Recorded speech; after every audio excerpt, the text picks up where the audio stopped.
Hej, jeg vil lige vise, hvordan man med på en ret simpel måde kan komme i gang med at lave spejlinger. I det her tilfælde på mellemtrinnet, med de muligheder, der er for at differentiere. Det første man skal, det er, at man skal have åbnet Minecraft Education, som vi har liggende på computerne, og i givet fald de ikke er der, så kan du kontakte undertegnet eller vores IT vejleder. Han ved nøjagtigt, hvor det er, at man får den installeret.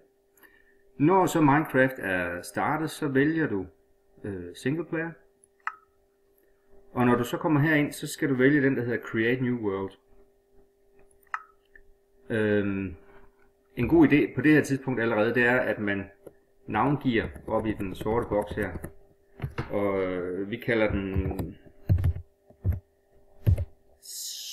spejling 2. Når man så har gjort det, så skal man ned i det, der hedder Game Mode hernede. Lige nu der er den på Survival, og det er sådan mere Game Mode, end det egentlig er hvad skal man kalde det, byggemode. Hvis man gerne vil have alle mulighederne fra start af, så skal man klikke ind til, der kommer den, der hedder Creative Mode. Fordi der har du ubegrænsede ressourcer, og du kan flyve frit rundt i det hele, og du kan ødelægge blokkene med det samme. Og det er noget med, at hvis man spiller i Game Mode, Survival for eksempel, så skal du først få den mulighed. Her der har du den med det samme. Når man så er kommet hertil, så skal man trykke på den, der hedder More World Options. Og oppe i hjørnet her, der er der en, der hedder World Type, og der skal du vælge den, der hedder Superflat. Ellers så er der, og så bliver den superflad. Ellers så er der bjerge og alverdens ting, og så er det svært at finde et arbejdsfelt. Så har jeg gjort det, så trykker man på Done, og så trykker man på Create New World. Så skal den lige tænke sig lidt om, og så dukker du op ind i det her superflade landskab med en firkantet sol. Når du så skal til at bevæge dig rundt herinde, så bruger du W og S til at komme frem og tilbage, og A og D til højre og venstre. Musetasten, den kigger du rundt med, eller rettere musen kigger du rundt med. Vi har nogle dyr gående herovre, dem skal man ikke bekymre sig om. Nederst på skærmen, der kan du se nogle firkanter, og for at få fyldt noget i dem, det er det man kan bruge til at bygge med. Så skal man trykke på E, så kommer den her skærm frem, og så kan man ganske simpelt vælge for eksempel Stone her ved at trykke på den, og så trække det ned i den firkant hernede.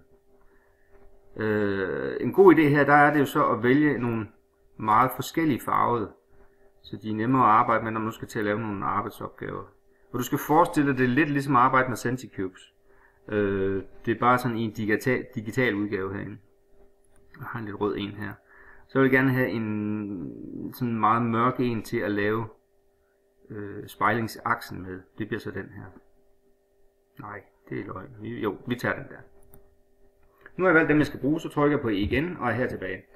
Nu skal jeg så til at have sat spejlingsaksen, og det er så set ligegyldigt, hvor hen i den her kæmpe store verden jeg laver den. Nu laver jeg den sådan bare lige her. Der hvor korset er nu, der bliver der sat en blok, og på sæt-blokken, det gør jeg ved at trykke på højre musetast. Men inden da, der skal jeg lige over på den farve, jeg gerne vil give muren, eller spejlingsaksen. Og i det tilfælde her, der bliver det så den mørkeste der, jeg vælger. Så kan du se, der bliver sådan ligesom en slags firkant der, hvor man sætter den. Sætter krydset. Og der kan du så lave spejlingsaksen. En god idé her er så at lave den i 2 blok høj. Og hvor lang den skal være, det kommer lidt også an på, hvor voldsomt du vil lave en spejling. Og det her kan børnene lynhurtigt finde ud af. Hvis man så vil gøre det nemt, så kan man jo lave det helt op, starte helt op ad muren. Man kan også sige, at vi vælger bevidst at gå 1, 2, 3 ud for eksempel, og så sætter første blok der. Så skal man lige have valgt en anden farve. Jeg vælger så farven rød ved at trykke på tast 5. Så højreklikker, og så får jeg lavet en figur her. Nu vælger jeg lige at skifte farve, bare for at gøre det lidt sværere, hvis det bliver det. Så bakker jeg baglæns bagud bakgear og fået sat nogle klodser her. Nu har jeg så konstrueret en her, så kan jeg lige dobbeltklikke på mellemrumstasten, og så får jeg flyveevnen. Og så hvis jeg så trykker igen, så ryger jeg højere op, og så kan jeg med de 4 taster W, A, S og D flyve rundt og se hvordan det er. Nu kan vi så lege, at jeg er den person, som skal prøve spejlingen. Og så kommer jeg jo ind i den verden her og ser nøjagtigt det samme som den, der har lavet den.